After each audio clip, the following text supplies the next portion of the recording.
Then, or the first candidate, let's start at this end. Let's start at Dan.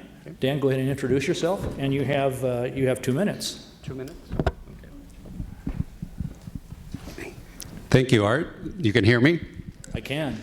My name is Dan Newhouse, and I thank you very much for inviting me to be with you this evening. I appreciate the opportunity to speak to this group and about this race and about me as a candidate. I'm from the lower Yakima Valley, between Sunnyside and Granger.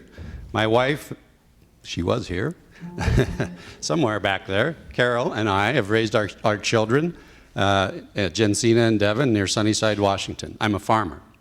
I grew up in the Yakima Valley, born and raised. Went to Washington State University, went through the Ag and Forestry Leadership Program, been very active in my community, in my church. I was elected 4 times to the Washington State House of Representatives, and I also served for 4 years as the director of the Washington State Department of Agriculture. So the issues in the 4th District are my issues. I represented a large portion of this district in the State House in Olympia. So I understand the issues people face because they're my issues as well. What are some of those issues? We have a lot of things facing us as far as a nation and a region. First of all, the debt that continues to mount, our national debt, is almost $18 trillion today as we speak. We're mortgaging our future, our kids' future, our grandchildren's future. Other things that are very important, the Affordable Care Act, something that in its title, affordable, is not accomplishing. People up and down this district tell me this is not the solution they need. We need to address this, bring it back to market-based solutions where people can afford the insurance coverage they need, get the care they need at an affordable price. Other things that are very important to this region are water. As I said, I'm a farmer. Water in the Yakima Valley, water in the Columbia Basin is huge. None of us would be in this room were it not for the water that we have from the projects that have brought irrigation water to the land here in eastern Washington. I want to fight to continue to bring the federal government in as an active partner so that we can continue to have the projects we need, the water we need into the future. Another issue that's very important to me, I'm very passionate about, is fixing our immigration policies in this country. It's a travesty. We need answers. We need safe borders. We need to get that fixed. I have a proven track record of public service. I'm a business person, and I'm conservative. And I ask for your vote this August 5th. And thank you again very much for having me. Thank you.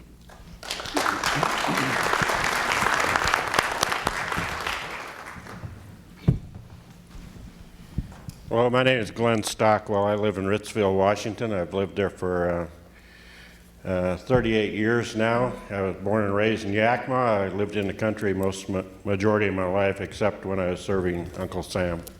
I've been in 2 branches of service. I've brought in some multi-million-dollar projects in years past. I've worked for some very wealthy people. Raymond Hansen from Spokane, who used to go around the world putting in irrigation projects. I used to work with Raymond, and he went around to 40 different countries putting them in. What I'm going to do is, I've been promoting for the last 5 years, and I've always had to go through people, and it's very hard to work through people that are not aggressive, and a lot of them are small-minded. But anyway, regardless of that, I'm running for Congress here to bring in the second half of the Columbia Basin Project, along with the Snake River Irrigation Project and the Yakima Basin Project. I'm not against, I was misquoted in the Yakima Herald, I'm not against going out and getting federal money. In 2009, I went back to Washington, D.C. twice while they were handing money out like candy back there. I was trying to get enough money for the entire project. But I'm going to go in a different direction because we've been waiting 69 plus years for the federal money, the federal government to fund this project. And I think somewhere along the line, we're looking at insanity here. So the route I'm going to take is I'm going to put into legislation, new legislation for a Social Security offering that everyone across the nation will be able to put additional monies in to reduce their taxes. They'll also have caveats there where they can pass those monies down from one generation to the next through the family. The stock market works on roughly $50 billion a day on an average day, and we can go through the New York Stock Exchange and international exchanges and come up with the money for this project. Thank you very much.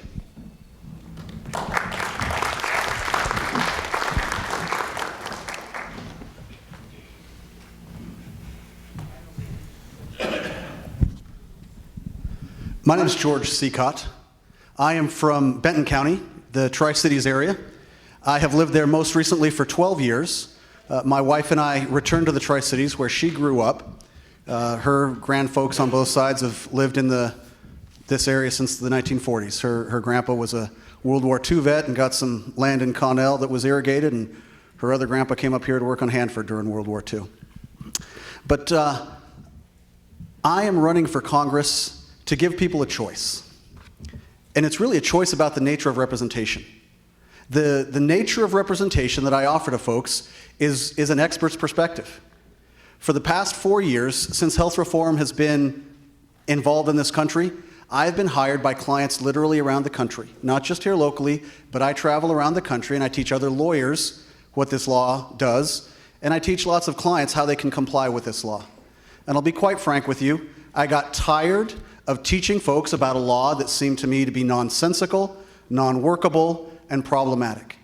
And so, when you're teaching in these crowds, they're paying you to teach, you've got to be politically correct and not try to make political comments about how bad the law is. And I basically couldn't do it anymore. So I'm running one to bring my expertise to help solve the health reform crisis. Everybody agrees it's a crisis to be solved. I bring a degree of skill that is unmatched in this race to be able to deal with that from an expert's perspective. Number two, the areas of law that I deal with, and I'm an attorney if I didn't mention that to you, a business lawyer, there's a single federal law that deals with most employer-provided health care and pensions. Well, it just so happens that our federal budget, 50% of our expenditures are health care and retirement expenditures. These are areas that for 20 years I have been helping employers manage, help them protect benefits while cutting costs. Our nation needs to do the same thing. And again, I am offering to the voters an expert's perspective to solve this problem. Number three, I went to a law school that was founded just 40 years ago. Actually, I realize I've been saying 40 and I was wrong. It's 41. Started in 1973. It's the Brigham Young University Law School. The school was founded for the specific purpose of training lawyers who would become statesmen and defend the Constitution. And I would suggest to you that right now is a time in our nation's history when the Constitution needs to be defended. We can talk about our God-given rights, rights like the free exercise of religion, which is why a number of our founding fathers came to this country, rights like the Second Amendment right, several of these God-given rights that are disrespected in our nation's capital today. We need, stop, I apologize. I'm George Seacott. I would greatly appreciate your vote. Forgive me for not noticing the red card. Thank you.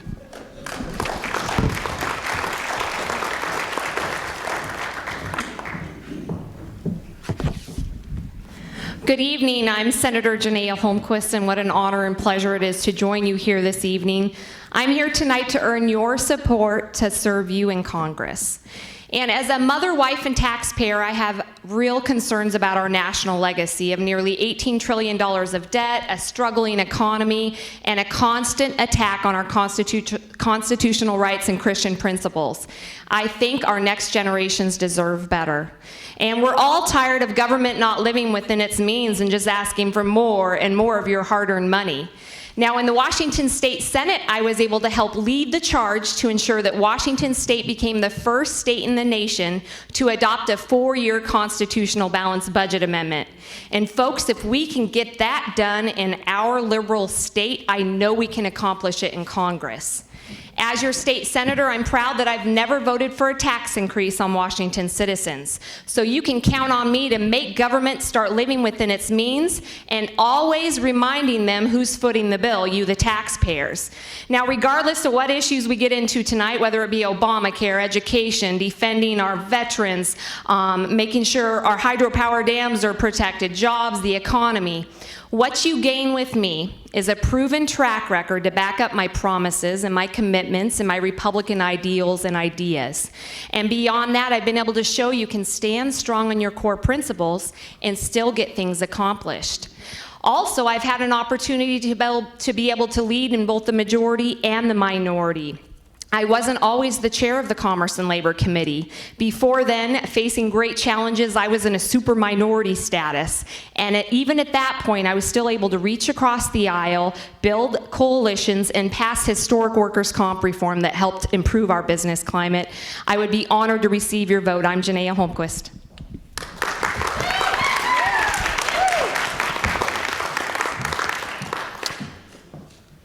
I'm Clint Didier. I'm a farmer, I'm an ex-football jock, and I'm back to the farm. I got to live the American dream. I want every child, every generation to come to have that same shot at the American dream. We the people. We the people. After the Bible, the first 3 words are the most powerful document in all of mankind. This is our country. We have to have the courage and the fortitude to take it back. Charlton Heston said, the American dream is not success or riches, it's freedom. Freedom. Our freedoms are being taken from us today as we speak. I was just in Jackson Hole meeting with the Freedom Works. Yes, I got their endorsement, and they've got a lot of money. They're supposed to be riding into town someday. I don't know when they're going to show up, but I'm hoping it's soon. But I got to talk to Mike Lee, Ted Cruz. Ted Cruz, he gave a presentation about 42 Democrat senators showed up with a bill to take away your First Amendment right. Patty Murray and Cantwell were both on it. They want to censor books, they want to censor speech, they want to censor radio, and they want to censor TV. If we don't stand and fight now, they will trample on every one of our Bill of Rights. Every amendment we have, they're trying to take away our 2nd. They've already intruded on our 4th. They're coming after our 6th. And when we talk about tort reform, we have to be very careful that we don't lose a jury of our peers. And by God, when it comes to guns, I don't want no judge deciding whether or not I have a gun. I want a jury of my peers. In the last forum, one of the candidates spoke of a judge determining that. No judge is going to determine that for me. Like Charlton Heston, they'll have to take it from my cold, dead hands. I'm Clint Didier, didierforcongress.org.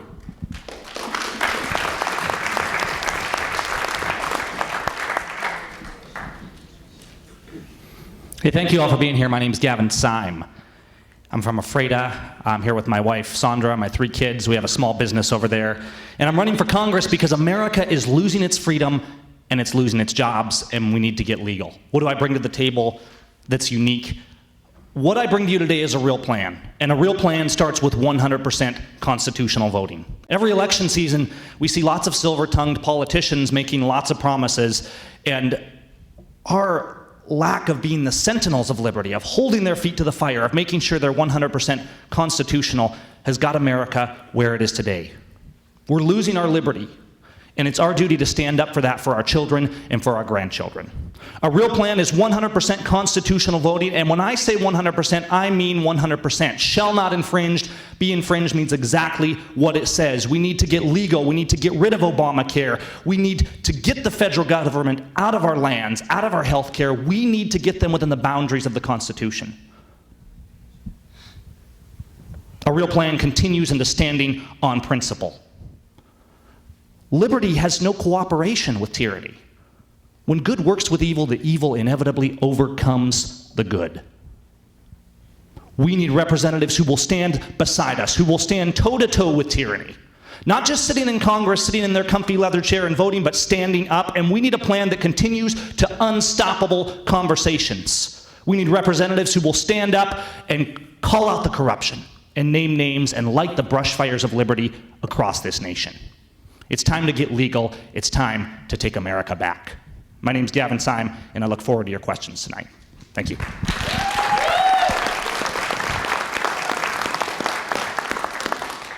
Glenn, let's come back to your end of the table for the first question.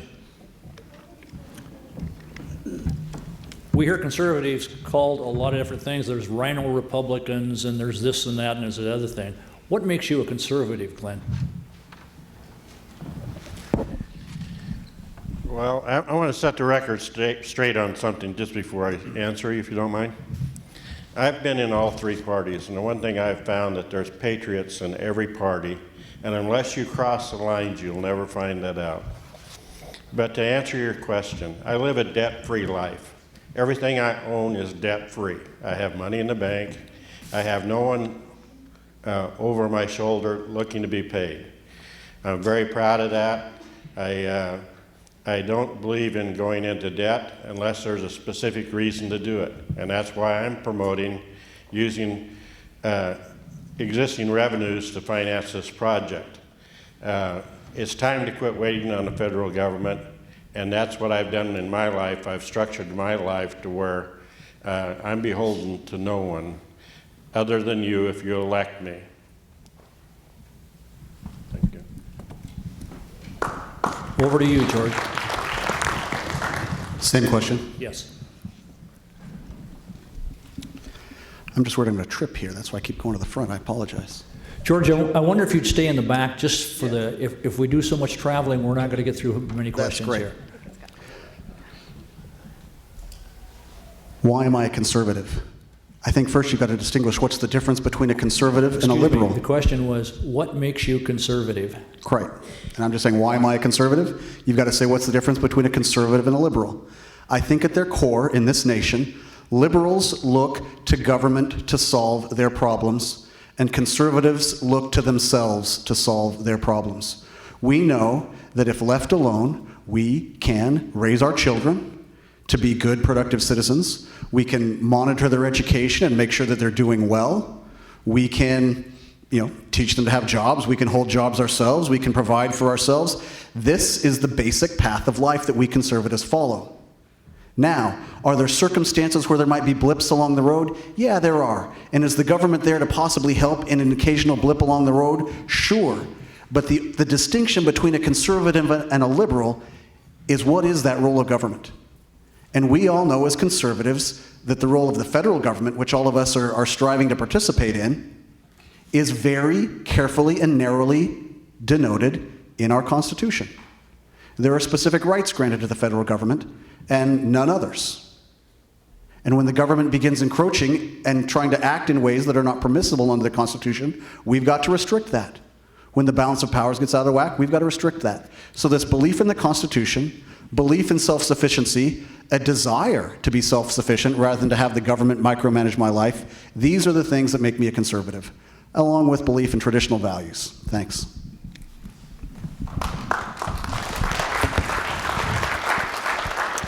Hello, I'm Janaea Holmquist, a proven conservative for lower taxes, less regulations, and limited government. And in those three phrases, that basically nails down why I'm a conservative.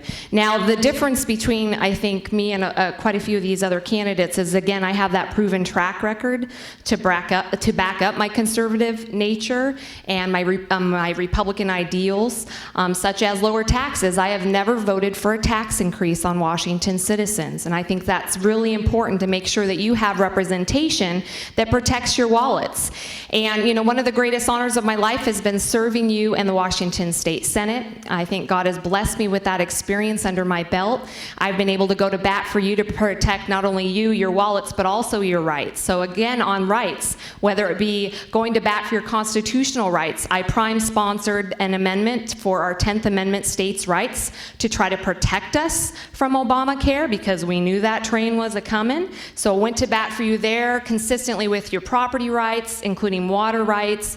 Just this session alone, I stood up for your personal liberties and helped lead the charge to pass landmark drone oversight legislation that, oh, by the way, side note, our governor vetoed, and so we're going to have to revisit that one. So again, I am a proven conservative for lower taxes, limited government, and less regulation, and I would be absolutely honored to receive your vote. Thank you.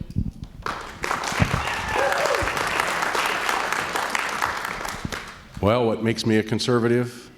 This right here, the Constitution.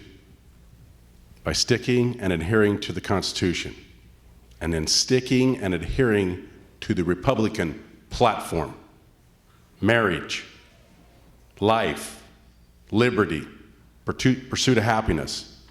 Everything that's in the platform that comes from you, the grassroots, either we stand by it or we get out of the party because we're not a Republican.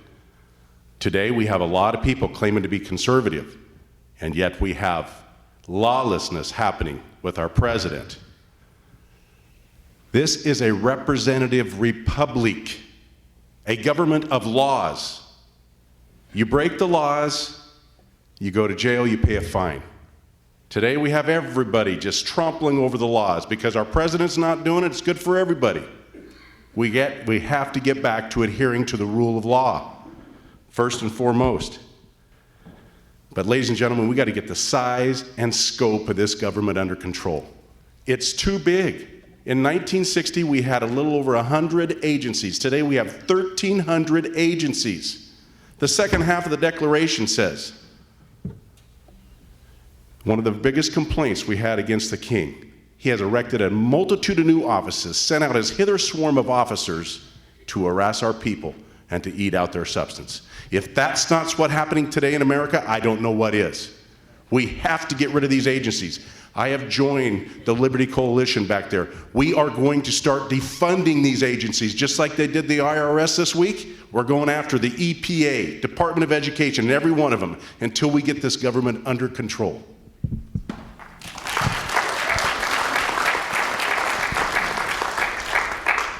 Oops, sorry. Let me pick that up for you.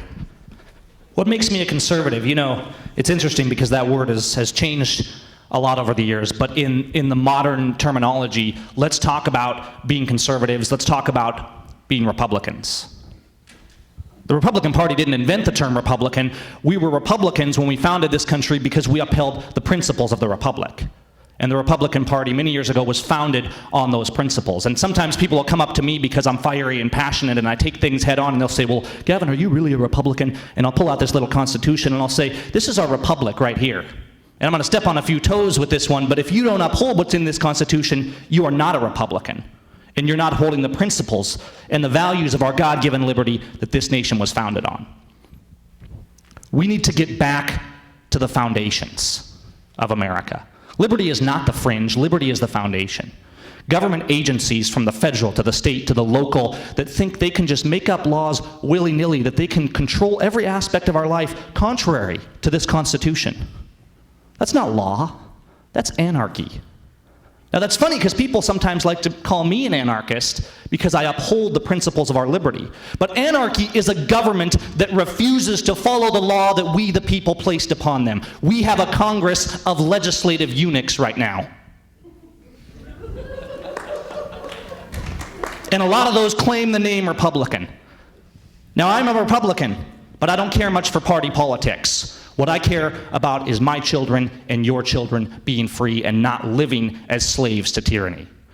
I'm not interested in political, silver-tongued words that say, I support the Constitution and limited government, and here's what I'm going to do to violate that.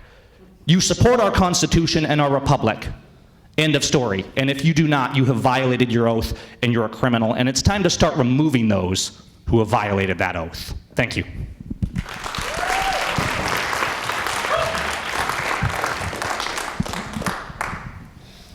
I believe in a government by the people and for the people. I believe in a smaller government, a more efficient government. I believe in individual responsibility, not the government taking care of every single need for all the people in this country. I believe in less taxes, being more efficient, slowing the growth of government, making the growth of government stop, making it smaller. I was born a Republican. I've lived all my life a Republican. And I will die a Republican. You know, I've been in Olympia for about 10 years, 12 years. And I've seen the path that liberals want to take our state and our country down. I've fought against the efforts that they're making, the things that they're trying to do. And I tell you, it's a constant battle. We need every Republican, every conservative to join the army, to fight, because we're losing. We need all of you. That's why I'm glad to see so many of you people in the room here today representing the Republican Party, the conservative Republican Party. We need to reestablish ourselves in this state and in this country. And I'm very proud to call myself a conservative Republican. Thank you.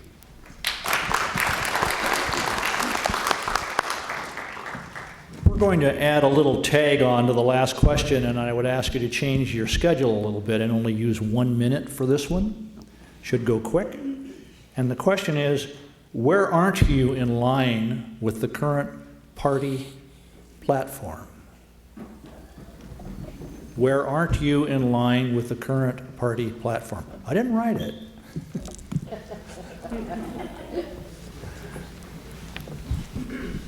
Please. Great. Thanks for doing that.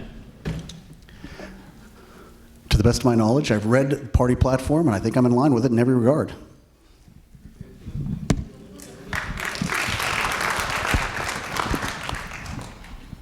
And I have read the party platform many a times, and I too am in line with it entirely. Thank you. That's why I'm running as a Republican. I have no beef with the platform. I agree with every part of it. I concur. The Republican Party platform is really solid, and I agree with it 100%. The problem is we have a lot of Republicans in office who, they say they agree with it, but they're not voting in agreement with it. And I would encourage everybody to look up your representatives, look up a site like the Freedom Index, find out what the constitutional rating is of those people, how much they're following that platform. One of the things that makes me unique in this race is that I challenged Doc Hastings back in December before he retired because his constitutional voting record was 56%. And in the nation of liberty, that's not good enough. The platform is solid. Read it and start holding our representatives accountable to it.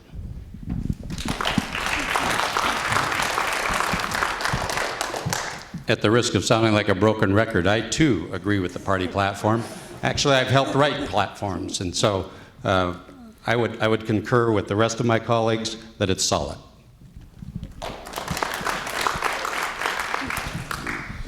Well, as far as I know, I'm not against anything in the platform, but I want to be honest because I have a thing when people that work with me, you get to tell one lie, and as soon as you're caught with one lie, you're out the door. So I turned in some paperwork to the Douglas County, or to the Grant County group over in Douglas County when we had our forum over there, and for some odd reason they didn't endorse me, but they never did tell me why. So I don't know why. I couldn't tell you. I've served in our military. I'm probably the most thriftiest person you'll ever find up here. But anyway, I honestly don't know what the answer is, but be sure and check it out. As far as I know, I don't have a liberal bone in my body. I'm against abortion. I'm in for small government, et cetera. I just honestly never did get an answer from why they didn't. And also Gordon and I were not endorsed, and we were both the only two members that have served in the military. So I honestly don't know.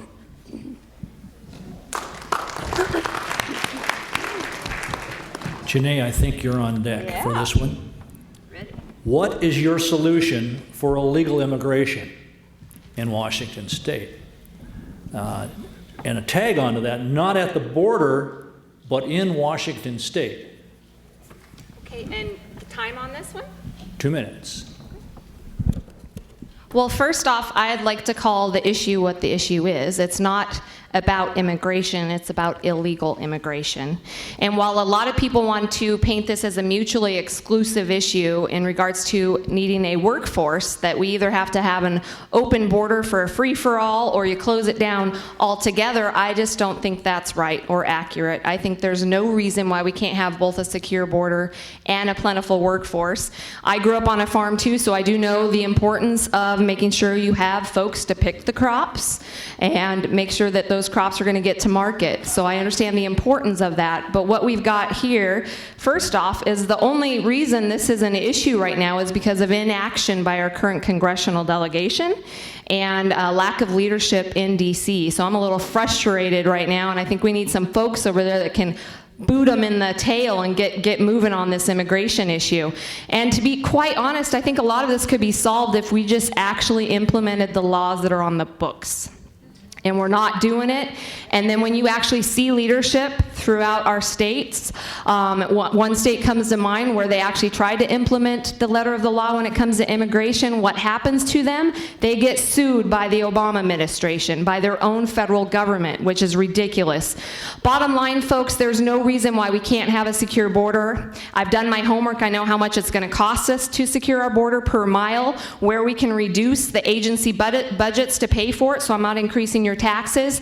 And then I'll go into the fact that You shouldn't need to hire a lawyer to immigrate, and a small grower shouldn't need to be able to have to be hiring a lawyer to be able to navigate the temporary worker visa programs. And so we've got to revamp that as well, and I look forward to digging into this issue. Thank you.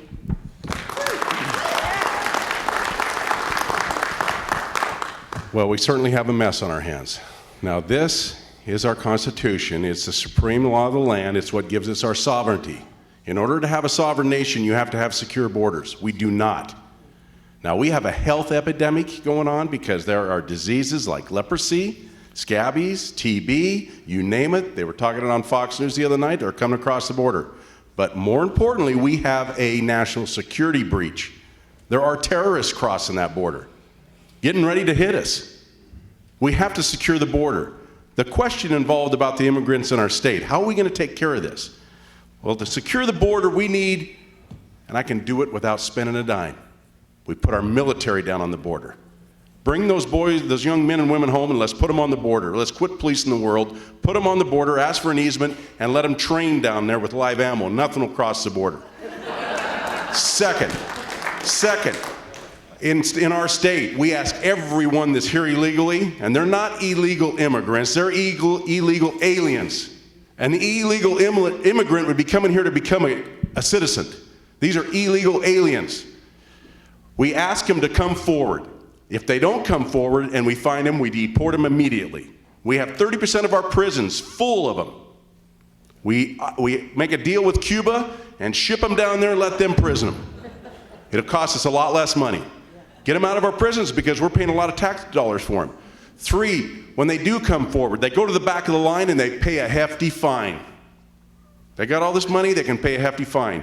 4, then they get in the line, and we got to quicken the process for people to become citizens. We have people here that have been here forever, and we got to give them a path to citizenship. If they've been here paying taxes and being part of the society, let's give them that pathway because we are a nation of immigrants. Now, this is not that tough of an issue, but we're making it tough by no action.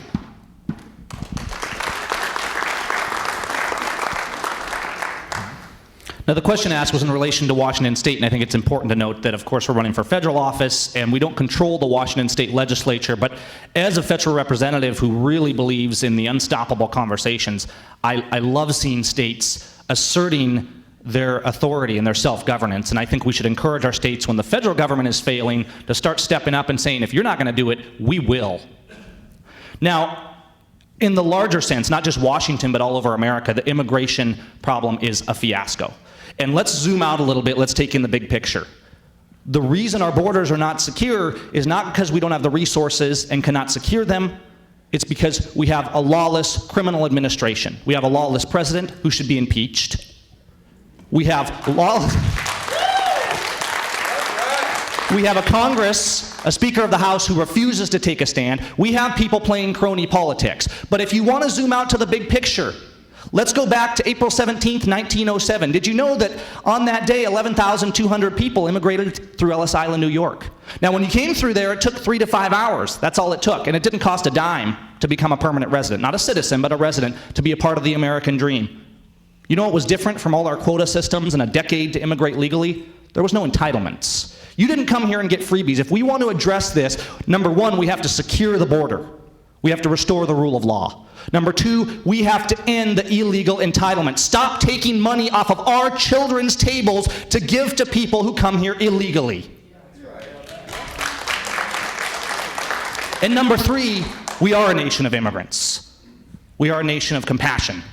It should not be hard to come here legally. It should not be hard to come here and get a work visa. It should not be hard and expensive to be a part of the American dream. We need to streamline the process and make it reasonable so people can come here and be a part of that. Thank you.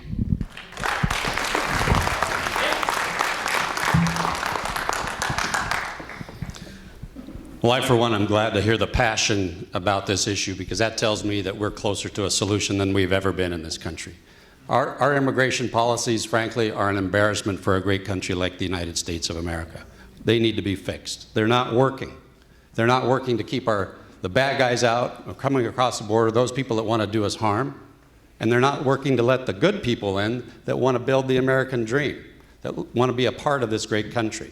to take those jobs that aren't being filled by Americans and help the employers that are looking for those people and that they need so desperately. So how do we do that? We need a system that does both. Secure the border, absolutely. I agree with that 100%. Stop the illegal flow.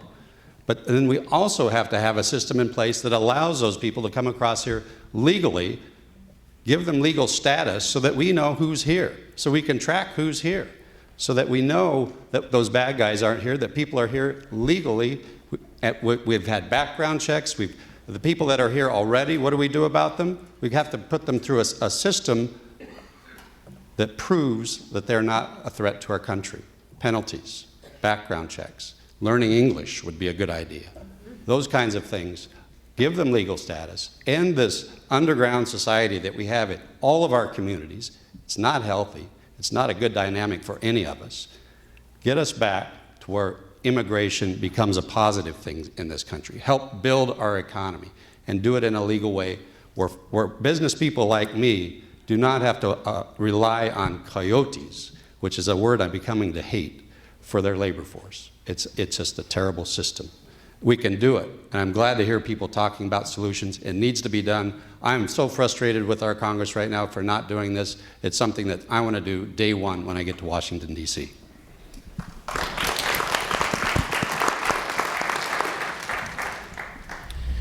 Well, we had several forums now, one in Richland and one in Yakima, and I have come up, and the main thing I came up with originally was that I'm going to Congress. I used to fight when I was younger, and I will take the podium. I will call for a 219 votes to impeach Obama.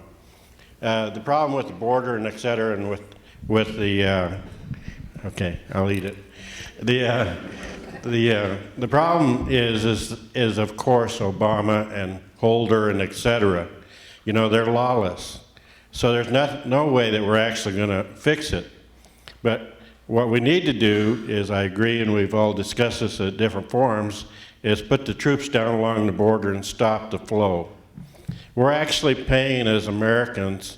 They went out for contracts to hire people to shuffle these kids across our border. You and I are paying for this through Homeland Security. That's a little known secret. But what we need to do is give, I agree with the panel here, we need to give the people to come out of the darkness, apply for citizenship, give them a method to do it, to become legal. And if they don't become legal within a certain time frame, we need to ship them out of country, back home. And I met on Tuesday of this week with the Adams County prosecutor to find out how we could impeach Obama and cuff him up and send him to prison if there was a legal method to do it. But the problem is what I've been promoting for the last 2 years is we need to impeach him, imprison him, and put Joe Biden into office. Everyone laughs every time I say that, but we have a process. You can't sidestep the process. It worked for Nixon. We have to use it now on Obama. Thank you.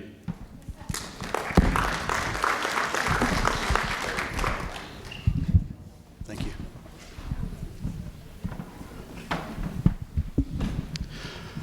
Another thing that differentiates me in this race, in addition to my deep expertise in the legal area, is that I've published for the voters of the 4th District a contract with Eastern Washington.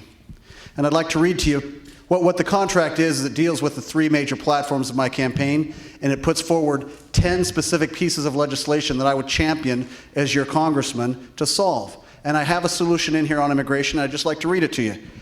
The American Immigration Reform Act will secure our borders in order to defend our nation from illegal immigration. The act will enforce stiff provisions for immediate deportation of all who enter our country illegally to commit crime or to take advantage of our social safety net. The act will require a market-based visa system for immigrants who can demonstrate the ability to make positive contributions to our U.S. economy and who can avoid all criminal actions, permitting such individuals to be able to work in the U.S. legally.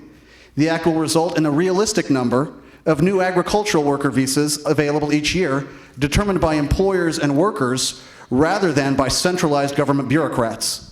The act will include provisions allowing those who enter our country legally for higher education to be able to obtain visas for work in the U.S. after completing their degrees in order to contribute their technical skills to our economy. So Washington has a number of immigration issues. You just need to know that enforcing the current laws is not enough. Because right now in the state of Washington, we get about 5,000 ag worker visas a year. I have one client that needs 5,000 ag worker visas a year. We need a massively greater number of visas in order to have a system that can work legally.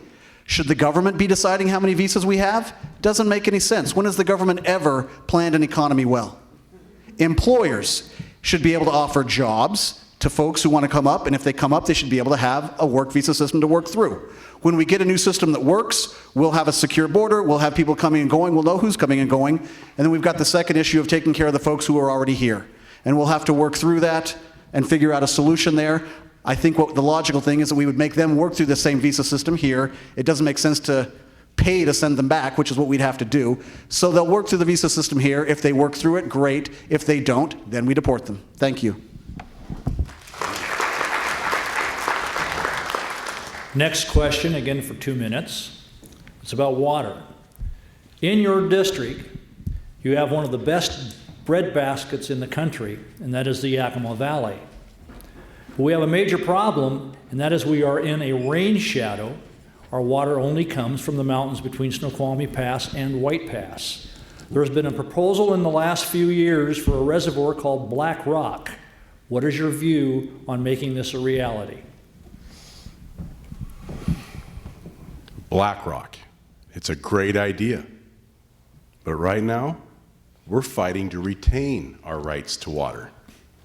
We have agencies in here, U.S. Fish and Wildlife, just listed the White Bluffs bladderpod as an endangered species. Now the Farm Bureau, my wife and I and other members, we raised money. And we gathered up all the bladderpod species throughout the state. We went to Oregon and got some samples, and we went over to Idaho, and we took it over to Idaho State University. They did a DNA analysis. They said there's no difference. It's the same plant. It only has a yellow flower because it's pulling out of the bluffs at Ringgold alkali, and it flowers yellow. U.S. Fish and Wildlife says, no, it's a species of its own. We proved that it's not. They said, we can't recognize your study because it wasn't done by an official agency. And then they listed it as an endangered species, and they attribute its demise to the Columbia Basin Irrigation Project. Ladies and gentlemen, we're in a fight to hang on to our water. That's why I'm going to D.C. It's because these agencies have to be reined in. I'm going to drop some bills immediately to start defunding them, just like they did the IRS this week. We have to trim their ears and their hair back. These people are in there and they are coming after us every phase, every industry in this country. Coal, timber, mining, farming, you name it, they're coming after us. They're trying to breach our dams. I'm all for the Blackwater Reservoir. And I don't want the federal government in here funding it. We need to get these agencies out of here. We do it ourselves. We keep the money and the resources here. We can do it. We're Americans. We can do it ourselves. We don't need the federal government.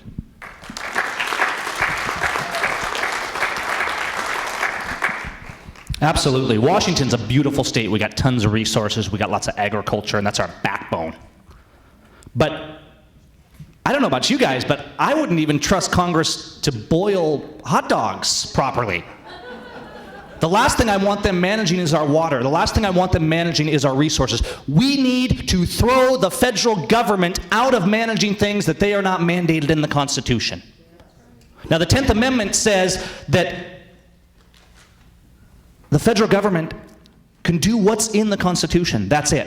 Everything, and I mean everything else, is reserved to the people and to the states. Why did we do that? Because the framers back in 1788, the debate and the concern was that our federal government would grow into tyranny. Oops. So here we are. We have to start asserting our authority over government. We saw this down at the Bundy Ranch. I was down at the Bundy Ranch when the federal government almost opened fire, almost started the Second American Revolution. Over what? A tortoise grazing? They were down there violating the law. It wasn't about grazing or water. It was about criminals in government trying to exert their tyranny over we the people. Since then, there's counties and even whole states that are looking at telling the BLM and these agencies to get out. We need to start cutting off the agencies, cutting off the EPA. And you know what? Why are we letting the federal government take our valuable resources and manage them and control them and then sell them back to us? Why don't we say, wait a minute, those are ours. If you want some, you can come buy them from us. Now get out of our state and start following the law.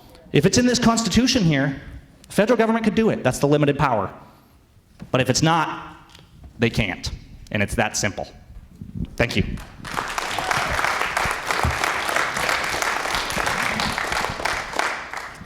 As I said, I'm from the Yakima Valley, and so this issue is something that I've been working on for a long time. I support BlackRock. I worked, one of the first things when I was in the legislature is I supported legislation to conduct a feasibility study of building that reservoir. I support increasing available storage in the Yakima River Basin. It's something that we haven't built a new reservoir since 1933. Populations have grown, demands on from agriculture have grown, and certainly demands for in-stream flows for the environment and fish are taking a big share of the water that we already have. But BlackRock's got some issues that need to be worked out first. One small thing is that it involves taking water from the Columbia River, something that some of you folks might have an interest in, at least an opinion that you want to have expressed about that. It's got some other issues. It's got some cost things that have to be worked out. So in the meantime, I support the Yakima River Integrated Plan. Things that we can do now, things that we can work on as far as conservation, fish passage, yes, new storage, things that we can do in the short term that get us a long ways down the path of a solution. That's something I believe the federal government does have a role in. This has national and regional significance. The economy of Central Washington is a big part of the economy of the United States. Did you know we're the third largest exporter of agricultural products in the country? It's huge. The impacts to our economy nationwide are great, and our communities need that water. So I think there is a role, and I think there's some solutions on the table that I will support while in Congress to make those dreams a reality.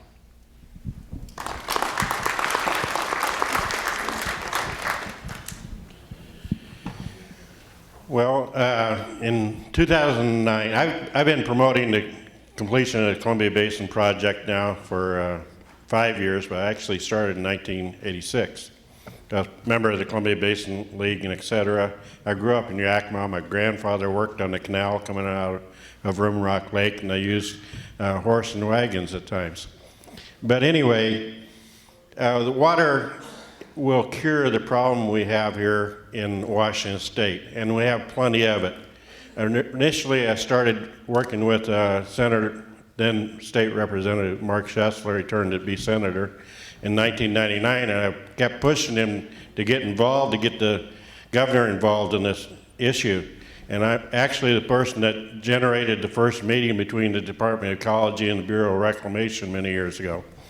I also have the documentation to prove that out of this gray head came the idea of putting in the siphon over in the coulee.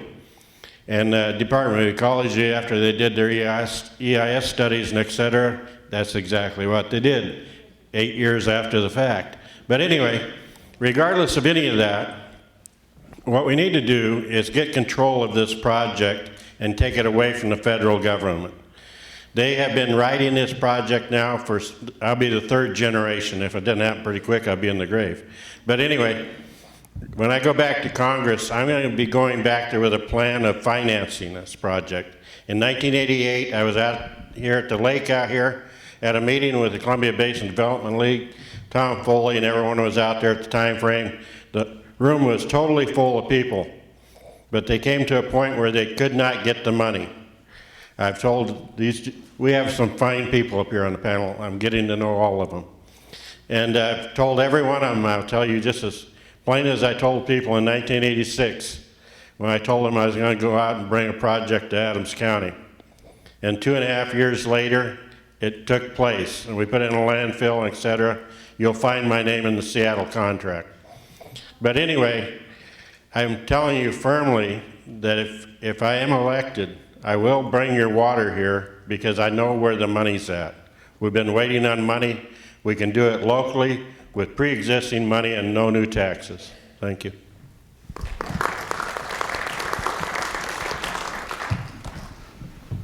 Water is the gold of the 21st century, and I'm in favor of a new Fort Knox right here in Washington State. I think everybody's in favor of more water storage. We hear that commonly. The real issue is just how are we going to pay for it? That's really all anybody cares, or that's the only thing that seems to be in dispute. Now, let me give a side note. Columbia River water and Yakima River water are very different. There's a reason the feds are involved with Columbia River water. Why? Because it's an international river. Under the Constitution, the feds have the right to draft international treaties, and there is an international treaty dealing with water that comes out of Canada in the Columbia. So the federal involvement in the Columbia River is proper, it's outlined in the Constitution, and it's a reasonable exercise of federal authority.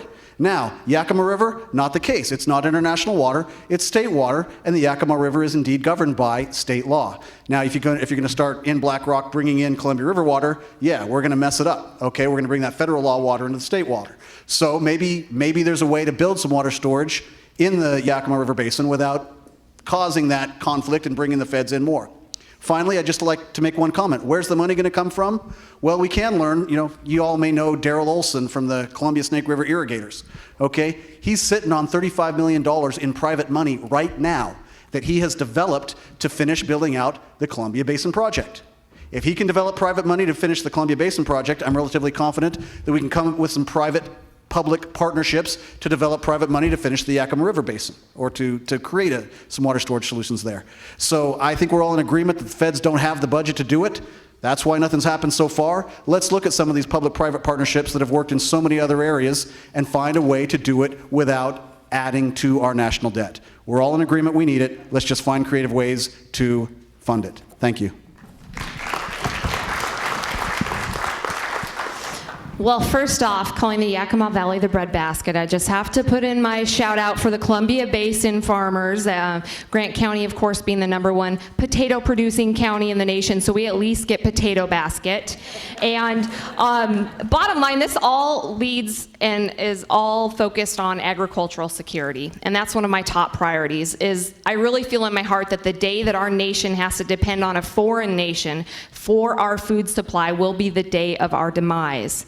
And to ensure that that never happens, we have to make sure and get adequate water into the hands of our agricultural experts and our growers that know exactly what to do with it without government telling them to do it.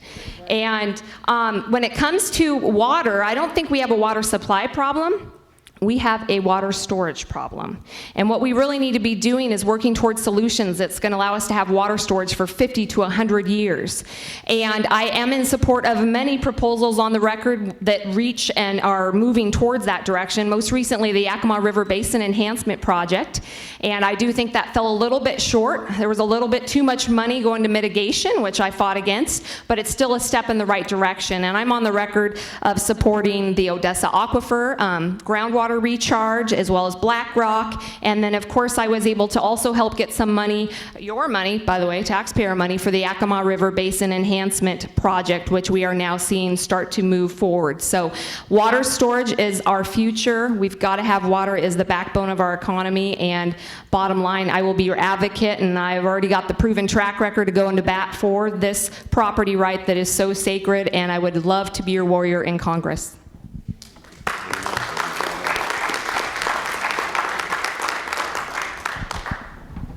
Let's switch to energy. Second. Pardon me, did I miss somebody? No, we just didn't hear what you said. Oh, second. I got it. Would you support expansion of our domestic energy production to lower energy costs and create jobs?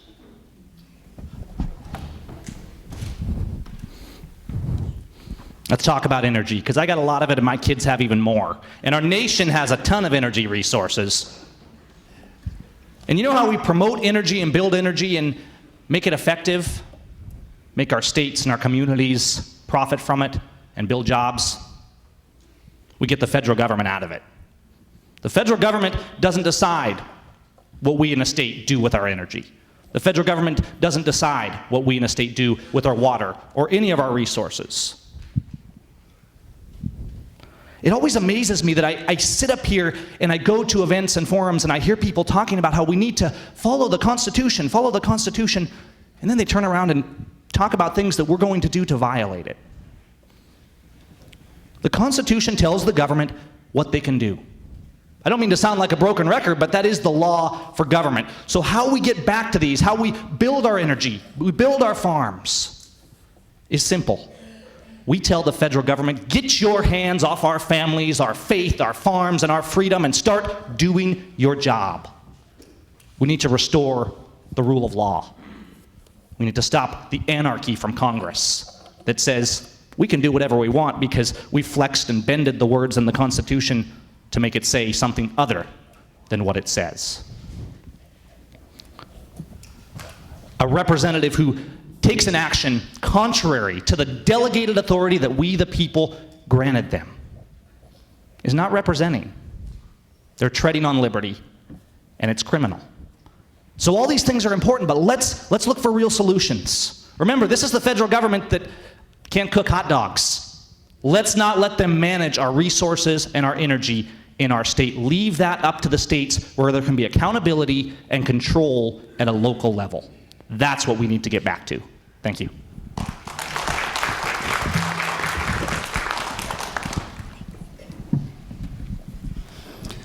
Energy independence. That's one of the things that we have got to work towards achieving. Jobs, job creation, a thriving economy. Look at North Dakota. Who in the world would have thought 20 years ago that people would be flocking to North Dakota? They're the only state in the nation during the Great Recession that actually had a budget surplus. They can't build houses fast enough. People go there and they're making six figures that probably were struggling to pay their rent wherever they were living before that. It's an amazing story and something that I think we can replicate around the country if we remove restrictions. If we get the federal government out of the way, that's the answer. We can tell, and I hope I don't sound like, we all be starting to become sounding alike on some of these things, I apologize. Tell the Saudis to keep their oil. We've got enough fossil fuels here for a long, long time. So I think that that's exactly what we need to do. It's one of the keys to our economic success. It's one of the keys to our future, and we've got to do it. It just, our nation, our future, and our security depend upon it.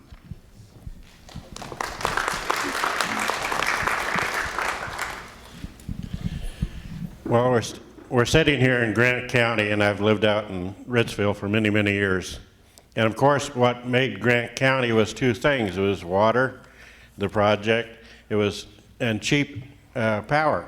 Yeah, you were selling originally about 0.8 of a cent, you know, and we need to get back to that because that is what produces economic development. I don't know if Mr. Newhouse knew Director of Agriculture Alan Pettibone or not, but in 1988, I was sitting in the Spokane Convention Center in a three-piece suit, and I was a little bit smaller then. I can't fit in them anymore. But the next thing I know, he's up on the podium saying Glenn Stockwell's the state's number one authority, and it had something to do with power generation. So I had to look around and see whether there was anyone else going to stand up or not, you know. But anyway, there's many alternatives. I grew up with a number 2 pencil, and these computers are giving us a new world to look at. I recently found out that there now is a process where we can actually burn salt water at 25,000 BTUs. And we have a large ocean between here and Saudi Arabia, and I think it's time to start using it. We need to go back to electric and also to hydrogen. Those two sources alone will give us total energy independence. And we have the technology already. It's proven technology. Doc Hastings once said at the Lincoln dinner in Adams County, he didn't understand the oil cartels and et cetera. Well, it's very simple. After World War II, there are two people that control the oils around the world. One's named Rockefeller and one is Queen Beatrice. And they have control of probably 85% of all contracts around the world. And we need to rip that out of their hands before we'll ever get our independence. And so I am for expansion. We have many alternatives to get there, and all the technology is already available. Thank you.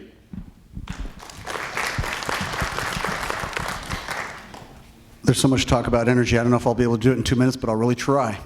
And talk slow so you can hear me. First of all, I do favor an all-of-the-above energy strategy. We need to pursue everything. Now, let me tell you, I'm from the Tri-Cities. Why did I come there? Because my dad's a nuclear physicist, and I'm a big nuclear guy. I'm greatly in favor of nuclear. I'd just like to point out to you the irony of the environmentalists, because really when we talk about energy problems, most of the energy problems are caused by environmentalists. And if you go back to the 1970s, the environmentalists effectively stopped nuclear in its tracks. What do environmentalists care about today? They care about greenhouse gas emissions. Well, guess what? If they hadn't stopped nuclear in their tracks back in the 70s, a lot of our electricity would be generated by nuclear, and we wouldn't have so many greenhouse gas emissions by burning coal for electricity. So just keep that in mind. As I was sitting here also realizing that all of us, of course, are in favor of generating new energy sources, I thought about, how can I really explain to you my thoughts about energy? And I never thought I'd do this up here, but I'm going to quote the Bible. The earth was put here for the benefit of man. It also answers why we're conservatives. We're stewards of this earth. We have a responsibility to use it reasonably, conservatively. In fact, I've always thought environmentalism should be a conservative issue. We don't think that the environment is sacred. It's here for our use, and we treat it respectably and create it. We generate energy from all the sources we have. So Keystone Pipeline, absolutely. Now, let's talk about another source, wind energy. I'll be honest, give me a break. There would not be a single windmill in this entire state were it not for tons of irrational federal government spending. They're trying to light a brush fire with wind, and it ain't working. Energy Northwest, they run a bunch of those windmills in addition to the Columbia Generating Station. Those windmills are about 20% efficient, whereas nuclear is about 95% efficient. Thank you.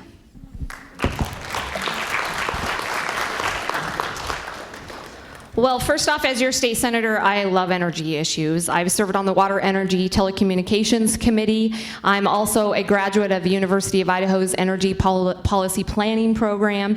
And part of my proven track record already is I've been to bat, my voting record shows, to protect our hydropower dams and then fending off one-size-fits-all government approaches to helping with our energy issue, helping is in quotes, such as cap and trade. So I've been a defender against those. Now, in regards to our energy policy, bottom line, our national security and our economic security as a nation depends on us not having to depend on foreign nations for our fuel. And our goal has to be energy independence. And I think we need a comprehensive approach, which has been definitely lacking for the last over 4 years, I'd say. First, we've got to reduce burdensome regulations. The EPA has a dangerous amount of authority right now, and we need to take that authority away from them and put it back into the hands of the people. We also need to increase the production of domestic oil while at the same time protecting our environment, and I know we can do it. We should complete the Keystone Pipeline. I think it's a safer way to transport our oil. We should also look at clean nuclear power, which right now the federal government is the huge obstacle in moving towards clean nuclear power. And then I'll finally say that we should continue to develop alternate sources of energy. And I'm proud here in Moses Lake that we've got REC Silicon when it comes to solar, and we've got natural gas here, we've got our hydropower dams. And again, as your representative in Congress, I will be your warrior and take the necessary leadership so we can have a comprehensive strategy when it comes to our energy policy, which is so important to our national security. And again, it's not gonna be this one-size-fits-all government regulation and approach, which is tax you, and it doesn't work. Thank you.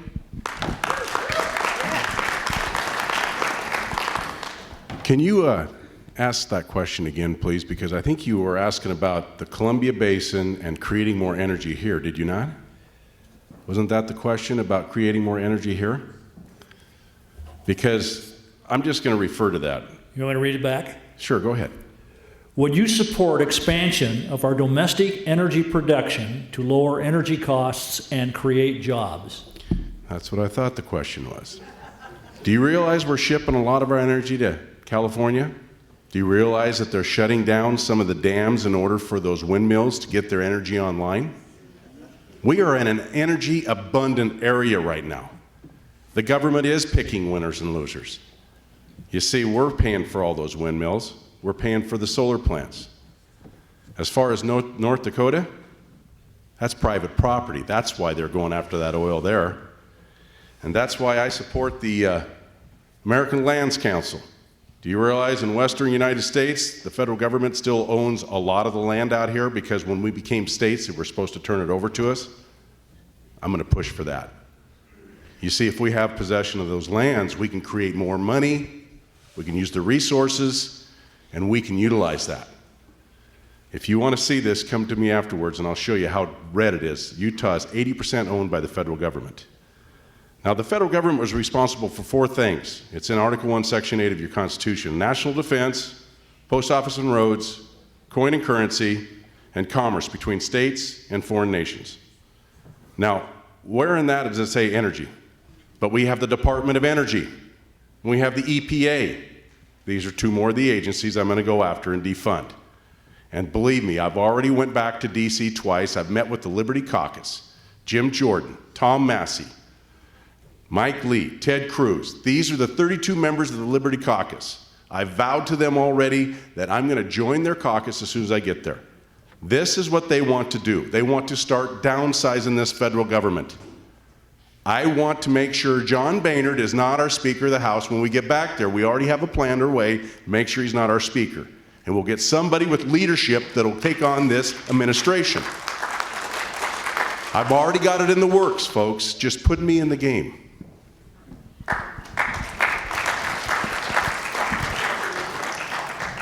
Susan, do we have time for one more question before wrap up?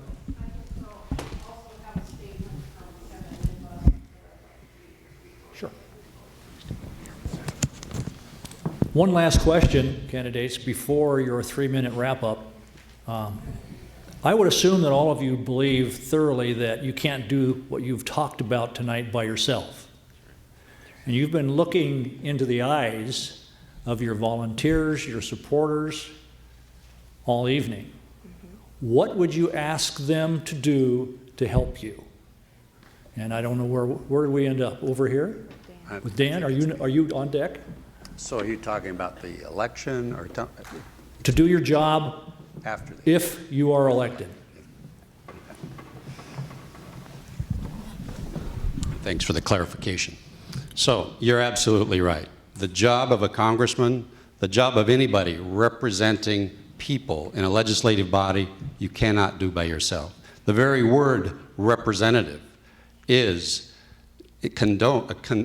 tells me that you are representing the people. You are their voice. So you can't do it alone. If you did it alone, you shouldn't be there. You should be voted out immediately.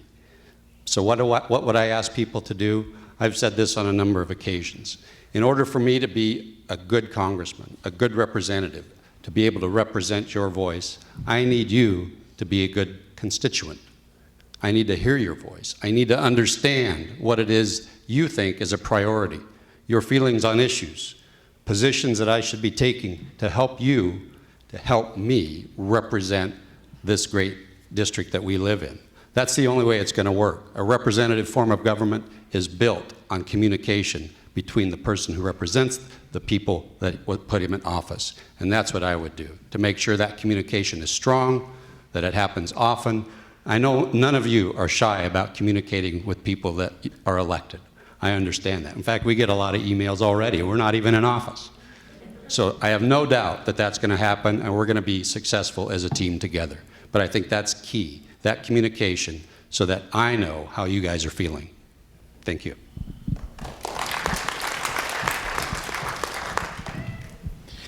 Well, I know probably a lot of you may have voted for Doc in the past, and I'm really not hammering on Doc, but for the last 2.5 years now, I've offered to show him how to pay for these projects. He won't even make a phone call, and so either I look ignorant or something. I don't quite understand it, but it'll never happen if I go to Congress and you come to my office or you call me on the phone.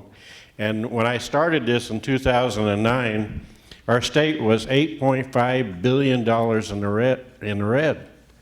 I thought, he's going to call me, Didn't happen. It'll never happen if I take office. My mother and father taught me that I'm no better than anybody else and nobody else is better than me. I'm putting all of my salary into a non-profit corporation to give to kids to go to school. Because if you're around me very much, you'll realize that I served our country, I skipped college, I went for a little while, and I realized that education is a very good building block for people. But it's not the end-all to everything. I've kept my eyes open now for 64 years. I've always been stone sober. But anyway, what I will do, I'll guarantee, I'll swear to you that I will not allow anyone to go unanswered on any question. And I need your help to voice your concerns to me and tell me what it is I'm not realizing that needs to be changed, or whatever on your mind. My door will always be open to you, no matter who you are, what area of the community you come from. I don't care whether you're sweeping a broom or whether you're a multi-billionaire. It makes no difference to me. I believe in one body and one soul, and I will treat everybody exactly the same.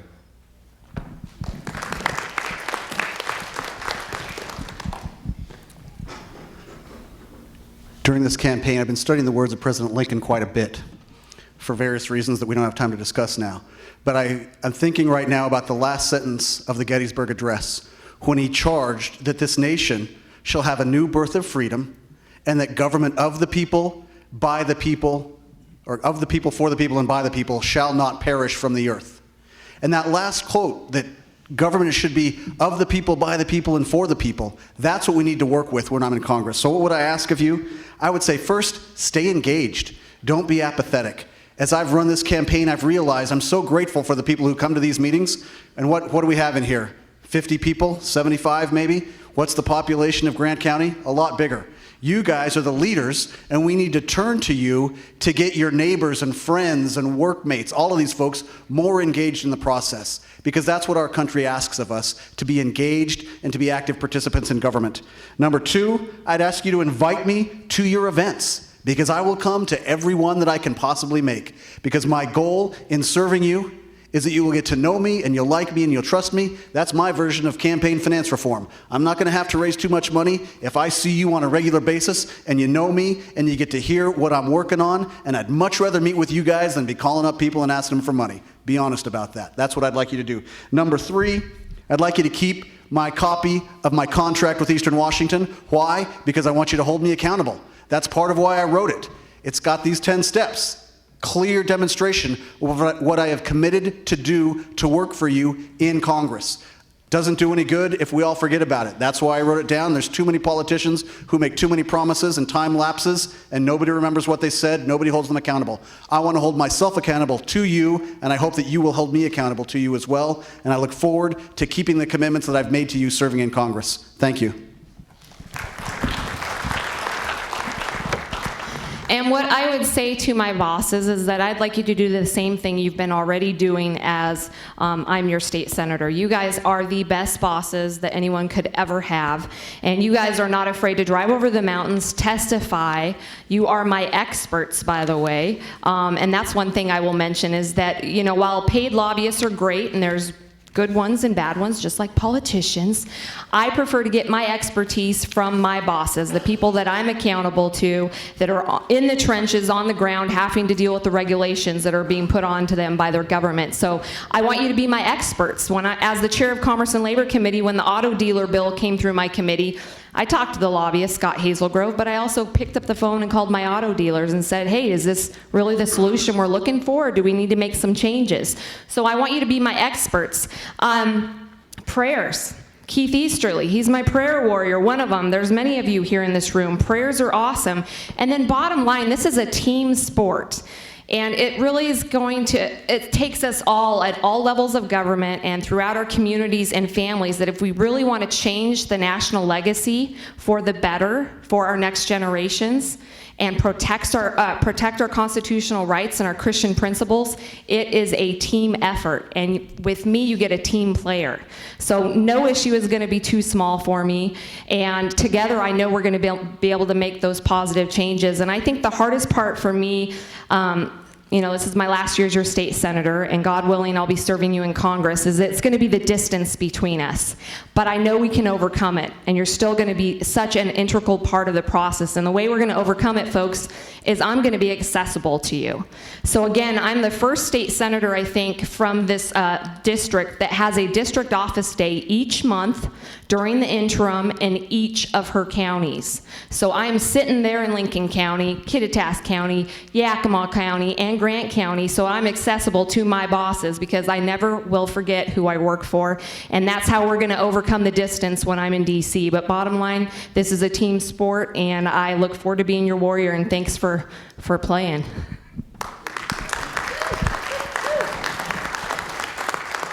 I can relate to a team sport too. I thought you would like that. I did. I really did. And I tell you what, you're exactly right, Janae. It is a team sport. And we're members of the team. Now, how am I going to be effective? I've already told you, I've been to D.C. twice. I just talked to Jim Jordan the other day, talked to Tom Massey. I'm joining that coalition. That's the first step. Second, education. That's why I ran for office in 2010. I ran for U.S. Senate. I got clipped up by the Republican Party. So then I took on a Democrat in the Lands Commissioner race because no Republican would step up and run against him, and I couldn't let him run unopposed. And I learned. And then I feel like I educated. I went out and talked to people about our natural resources and how they're managing fires to make money instead of putting them out. Take a little idea what they're doing out there, folks. They're not trying to put them out. There's big money in fires. You know what? We do got to fight as a team because this is a team effort. And I'm going to tell you right now, when I get back to D.C., every bill that I vote on, I'm going to put on Facebook. I'll put the bill on the Facebook. This is what Justin Amash does. He puts every bill on Facebook. He explains it. He tells you how he votes, and then you can reply to it. I will do the same. I will put everyone on Facebook. Ladies and gentlemen, either we fight as a team and we fight together, or we will die as individuals.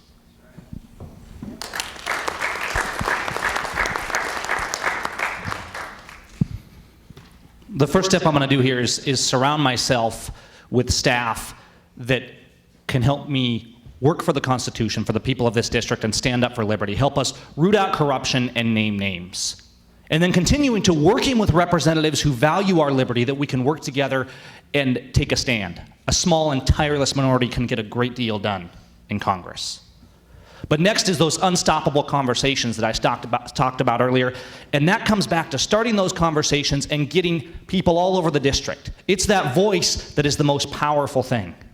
You know, it's interesting because this week here in Moses Lake, the city officials were mad at me because I refused to sign a contract with them in order to put signs out in public property. Hello, Gavin, do you have a permit for that free speech? No, and I don't need one. And when this came out, the outpouring of support from the community, the people rallying together and saying, we will not tolerate this. We, the people, need to start standing up for our God-given liberty. So that's the extension of just a representative staff, a representative who's really represents the people. He communicates. He does account for every vote. And he gets those conversations going. Make no mistake, folks. If we don't start standing up for our liberty now, our children and our grandchildren will do so at the price of blood. Thank you.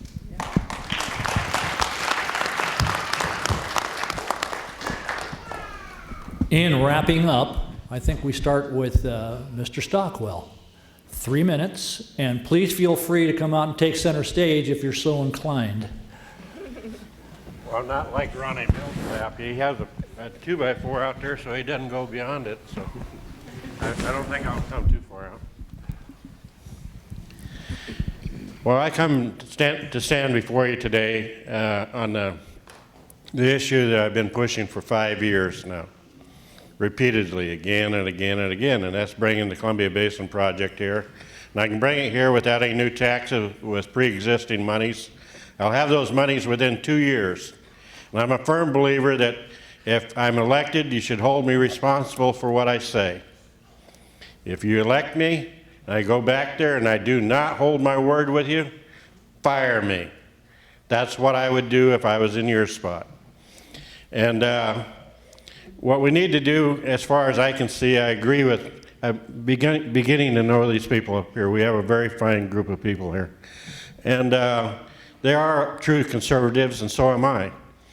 And what we need to do is reverse. You know, everyone, it's not apathy. People no longer trust government.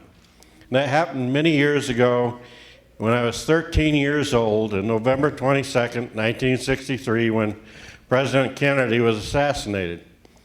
And the whole country turned away, and et cetera, and we've been losing faith ever since.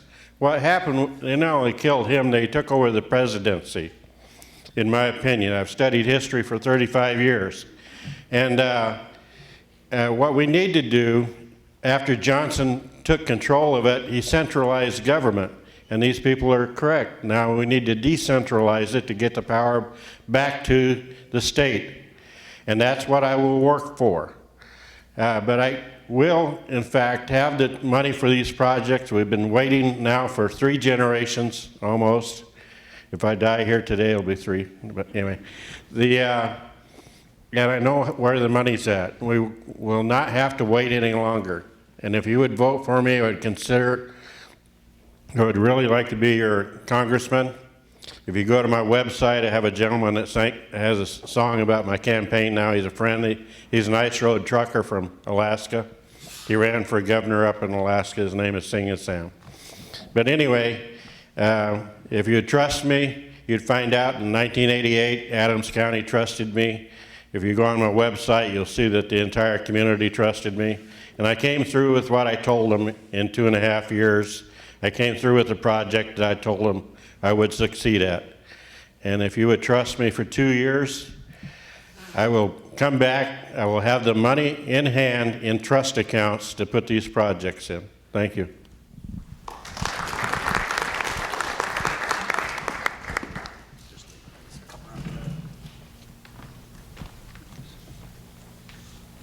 Thank you. You know, I second the words of Mr. Stockwell. He's right. Think about how fortunate we are to live in a district that has all of these conservatives, one of whom is going to be your next congressman. Any one of us can do a great job. And we all bring a different set of skills to the table, and we're all appealing to you to help you understand the skills that we bring. And so here's what I'm asking of you tonight. I'm saying, if you will send me to Congress, I'll bring 20 plus years of expertise to help bring about real reforms in government.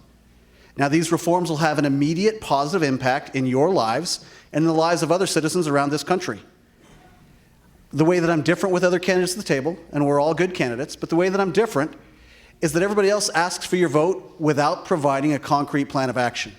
You've seen me hold it up here several times today. I ask for your vote with a clear, detailed contract that I offer to you as voters for your review and approval.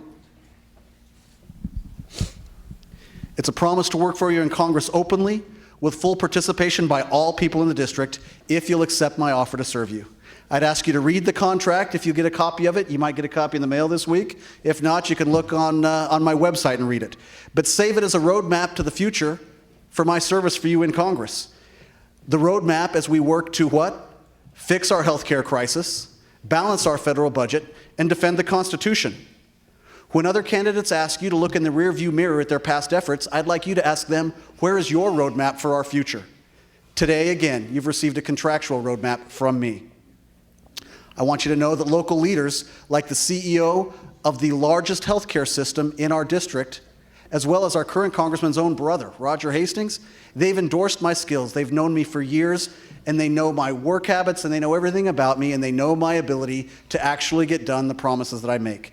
So, what future is it that we're working toward? What vision of leadership? A vision of the future where healthcare is affordable without governmental incentives, where the budget balances rather than burdening our kids and grandkids with tremendous mountains of debt, and a future that continues to be governed by the Constitution that doesn't, our Constitution is great for us, but guess what? It's also the model for every democracy around the world. And yet, what's going on in D.C. right now, it's getting disrespected at every turn. Again, if we want a constitutional republic for our children, we've got to elect leaders who will continue to defend that Constitution. So I'd like to encourage you that, or let you know that I told you I've been reading a lot of Lincoln lately. And so like Lincoln, our first Republican president, I will act to defend the higher ideals that we know our country was established to protect. And like Lincoln, you and I will work to defend our nation as we act, quote, with malice toward none, with charity for all, with firmness in the right, as God gives us to see the right, to bind up the nation's wounds, close quote. I'll work to restore accountability to Congress, to end the federal government's cycle of overreach and constitutional disdain, and to restore the bonds of trust between the people and their elected representatives. Again, I'm George Seacott, and I would be extremely grateful for your vote. Thank you.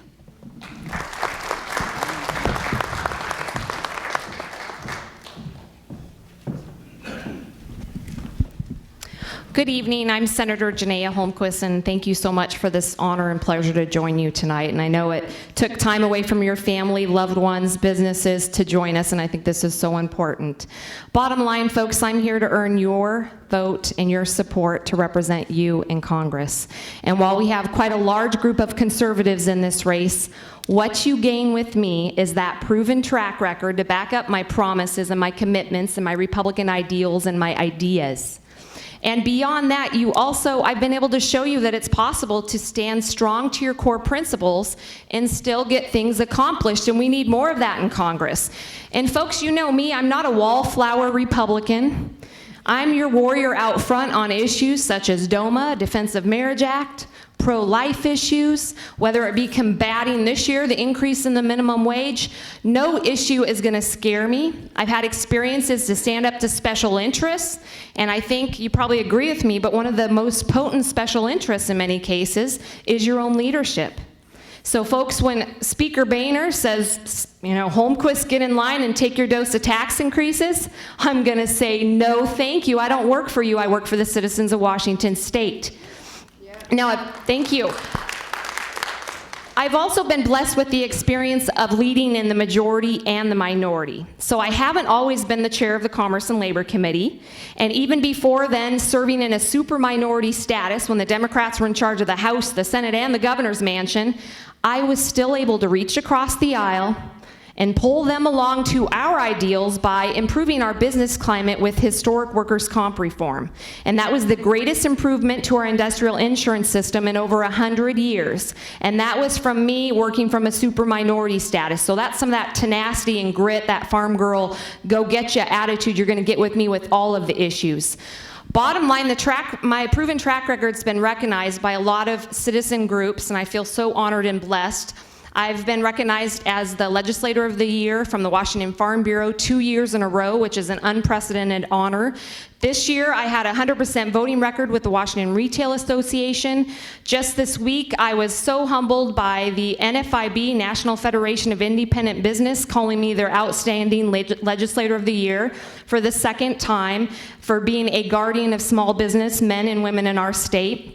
I've also, for this race, received the highest NRA rating in protecting your Second Amendment rights and the endorsements from groups such as the Washington Trucking Association, the Human Life PAC, the Washington State Patrol Troopers Association, the Douglas County Republicans, the Hunters Heritage Council, and the list goes on. You can get that on my website. But most importantly, I'm here tonight to ask you, my current bosses as your state senator, to put your trust in me and let's work together to improve our national legacy for our next generation, and I know we can do it. Thank you so much again for this opportunity. God bless.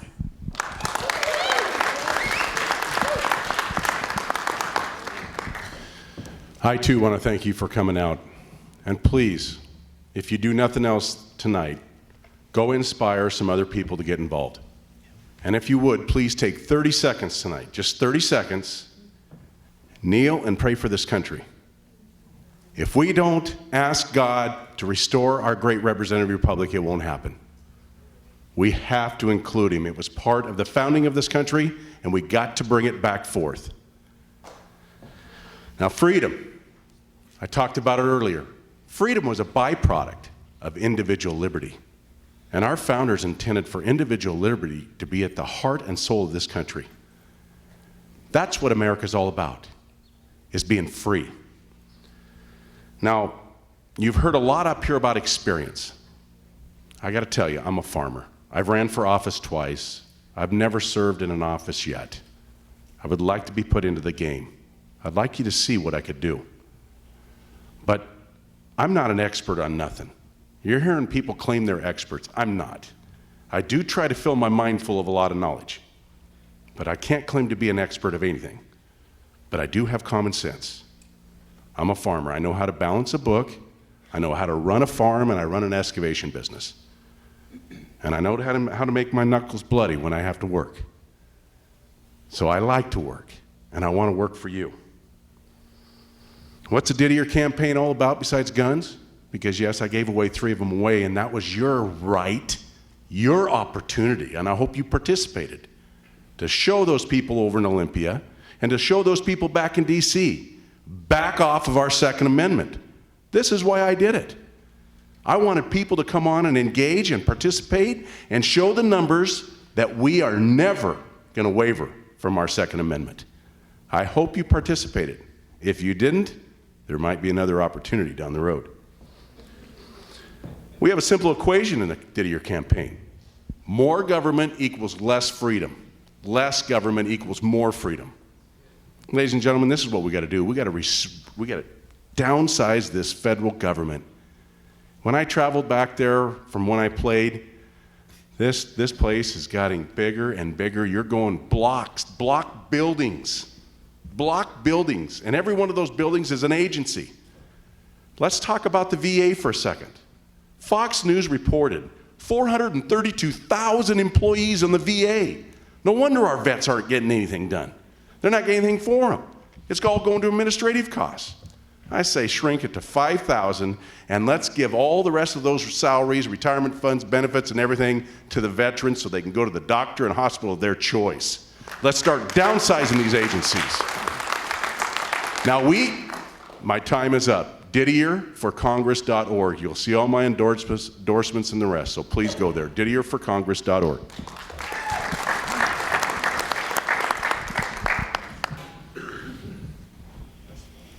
Well, this has been great tonight, and I want to thank the workers here for putting this on and you guys for attending. Does anyone here have a gas can?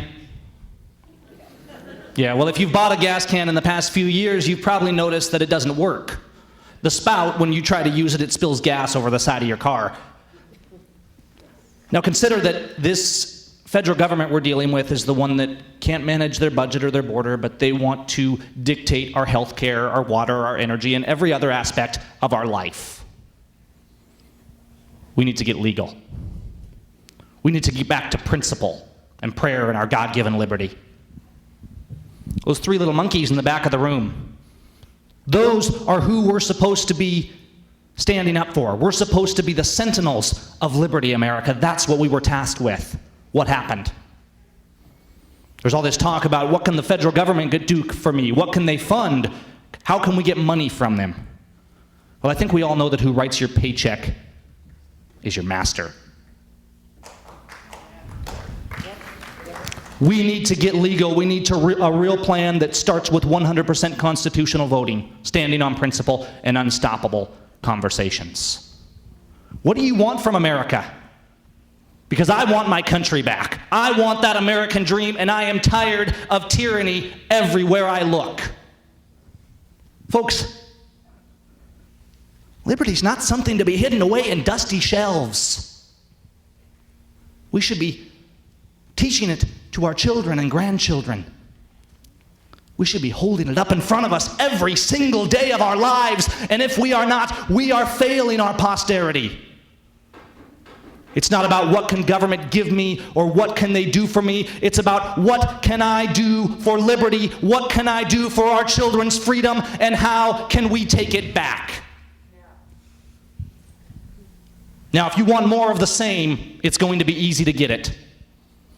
I'm not your typical candidate. I'm going to turn Washington, D.C. on its ear. Because I, for one, am tired of tyrants who think that they can tread on this liberty. Folks, my name is Gavin Syme. You can find me at callmegav.com. Remember, and teach your children and your grandchildren. Liberty is not the fringe. Liberty is the foundation. Thank you.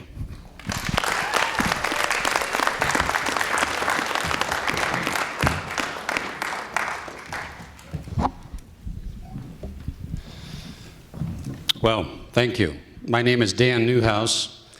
I got to tell you, I have mixed feelings about the election coming up because these opportunities to meet on the same stage with these fine people are coming to an end.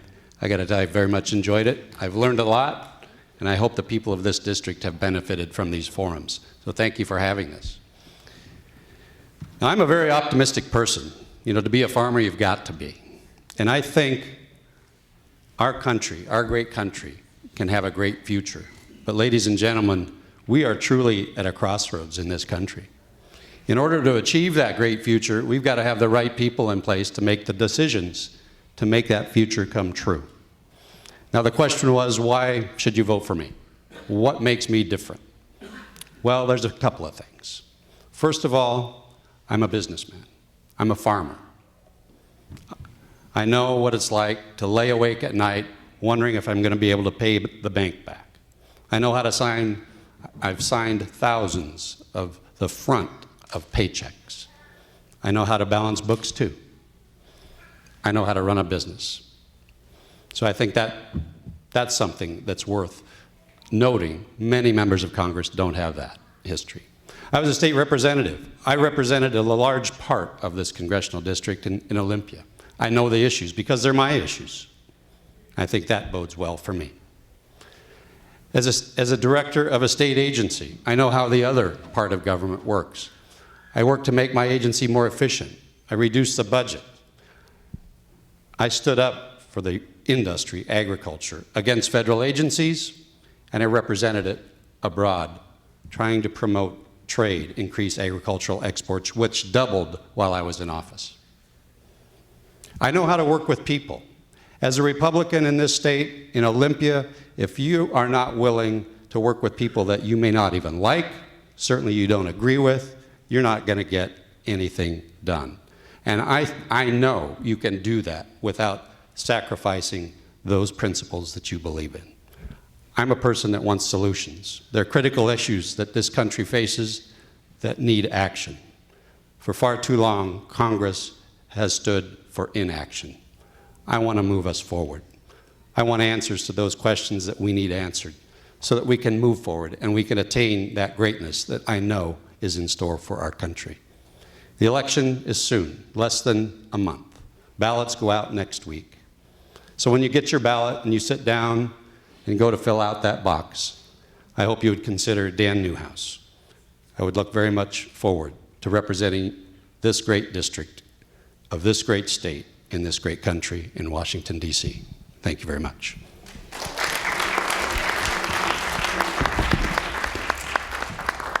Ladies and gentlemen, your candidates for Congress from the state of Washington to the United States of America. On your feet.